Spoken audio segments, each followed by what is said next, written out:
ગુજરાત મતદાર યાદી સુધારણા અભિયાનમાં શિક્ષકોને જોડવામાં આવતા શિક્ષક વર્ગમાં ભારે નારાજગી છે અને શહેરની કવિદુલાકાક શાળાની શિક્ષિકા સુરેખાબેન રાઠવાએ કહ્યું કે બીએલઓ તરીકે કામ સોંપાતા બાળકોના ભણતર પર સીધી અસર પડી રહી છે। વિદ્યાર્થીઓ પૂછે છે કે મેડમ ભણાવવા કેમ નથી આવતા। આવનારી વાર્ષિક પરીક્ષા પહેલા રિવિઝન પણ બાકી છે। પ્રિન્સિપલે કહ્યું કે શહેર જિલ્લામાં અંદાજે 2700 શિક્ષકો એસઆઈઆર કાર્યમાં વ્યસ્ત હોવાથી 1 લાખથી વધુ વિદ્યાર્થીઓના અભ્યાસ પર અસર થઈ રહી છે।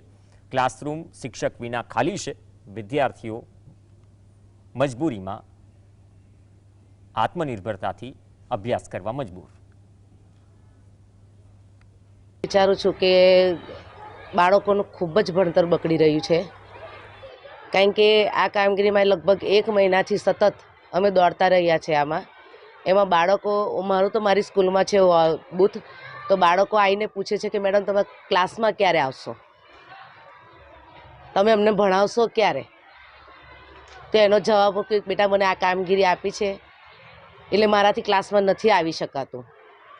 એટલે બાળકોનું તો બહુ જ બગડી રહ્યું છે, તો કહ્યું છે। અને હું એક વખત તો મારે બોલવાનું પણ થઈ ગયું છે, કારણ કે આ કામગીરીના લીધે હું ભણાવી નથી શકતી, એનું મને ખૂબ જ દુઃખ છે।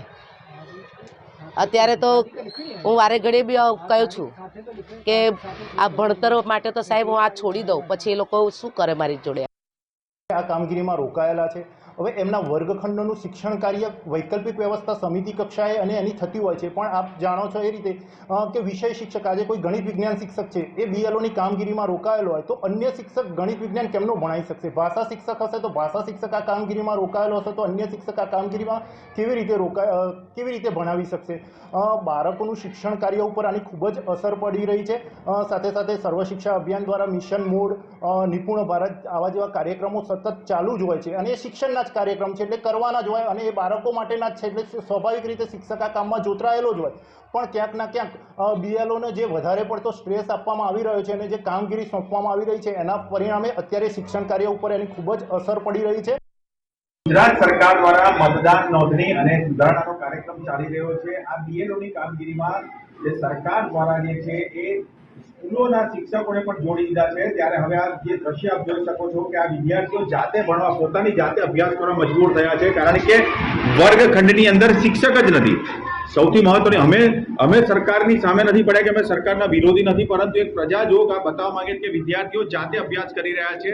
હવે એક તરફ જે સરકારનું સ્લોગન છે કે બેટી પઢાઓ બેટી ભણાવો, તો શું આ પ્રકારે ભણશે? આ જે પ્રકારનું આ બોર્ડ હવે જોઈ શકો છો કે બોર્ડ પણ હવે શિક્ષકની રાહ જોઈને બેઠું છે કે ક્યારે શિક્ષક આવે અને ભણાવે, પરંતુ શિક્ષકની પણ મજબૂરી છે કે સરકારે એમને રોકી દીધા છે બીએલઓની કામગીરી માટે। એટલે બીએલઓની કામગીરી અંદર રોકાઈ જવાને કારણે આ વિદ્યાર્થીઓને જાતે અભ્યાસ કરવો પડ્યો છે અને જાતે તો એ ઘરે પણ ભણી શકે એમ છે। હવે સૌથી ચોંકાવનારી વાત એ છે કે ફેબ્રુઆરીમાં અને માર્ચની અંદર વાર્ષિક પરીક્ષાઓ આવશે, ત્યારે હવે 1 થી 1.5 મહિનાનો સમય રહ્યો છે। હવે વિદ્યાર્થીઓના અભ્યાસ સાથે ચોક્કસ કહી શકાય કે આ જે પ્રકારનું દ્રશ્ય છે એ ચેડા કરનારું જરૂર છે। રૂપેશ ચોકથી, GSTV, વડોદરા।